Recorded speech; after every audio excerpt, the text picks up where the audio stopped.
Hamsters are by nature ground-dwelling animals, so we designed a challenge that completely strips away the safety of a flat floor, asking a tiny explorer to navigate a massive, high-altitude floating archipelago.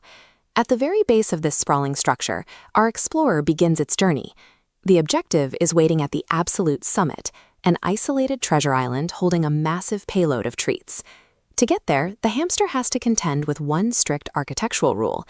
There are absolutely no static pathways connecting these floating islands. The entire ascent requires the animal to engage with dynamic, moving mechanics rather than solid, reliable ground. Now, before anyone worries about a sudden fall, safety is heavily engineered into this environment.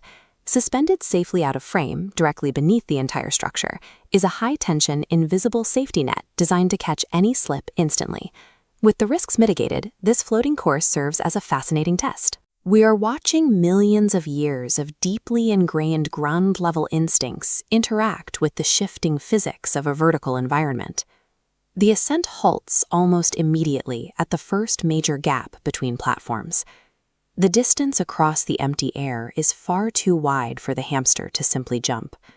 To bridge this divide, our explorer has to rely on the first piece of engineered architecture in the course, a system we call kinetic alignment.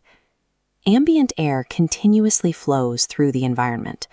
Wind spins these miniature turbine blades, turning a central gear system. The central gear engages connected levers, pulling disconnected floating planks and pivoting them inward to form a solid, walkable bridge. Faced with this newly formed path, the hamster is cautious. As it reaches out to test the structure, the wind-powered plank slightly sways under the pressure, revealing a deep instability in the wood. Despite the sway, the hamster crosses. To manage that shifting surface, the animal executes rapid, continuous micro-adjustments to its center of gravity, counteracting the unpredictable kinetic energy beneath its feet. Moving deeper into the archipelago, the horizontal path ends at a sheer vertical drop-off. The course dictates immediate upward mobility to proceed. Wind power cannot lift the explorer to the next tier. Instead, this next mechanism sits completely dormant, requiring the hamster itself to act as the physical trigger. We built a counterweight pulley system into this vertical shaft.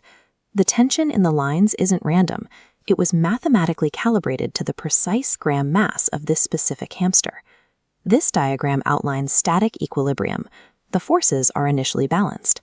We mapped the hamster's exact weight to one side, opposing a slightly lighter counterweight. Stepping on the platform shatters the balance. The heavier side descends, smoothly hoisting the connected elevator up to the upper tier.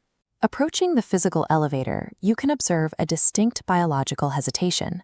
The hamster places its weight on the wood, feels the floor begin to give way, and pauses as it recognizes its own body is driving the movement.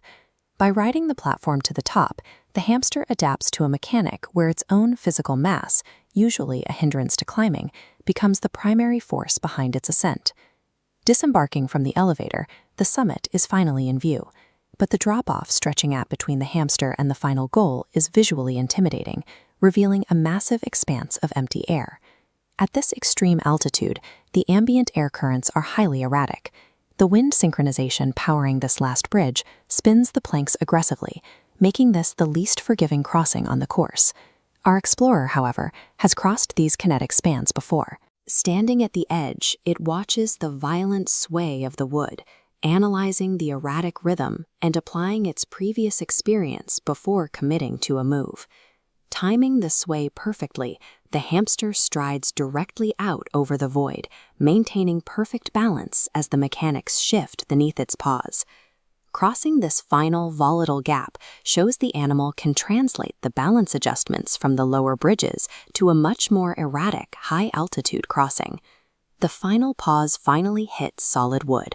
Our tiny explorer arrives at the absolute peak of the floating island, immediately claiming the food reward waiting at the summit. Looking directly back down the vertical drop, past the shifting kinetic spans, the pulley elevators, and the complex tension strings, the scale of the climb comes sharply into focus. The structure itself offered mechanical reliability, but executing the climb required the physical agility and rapid adaptation of a living creature to function as intended.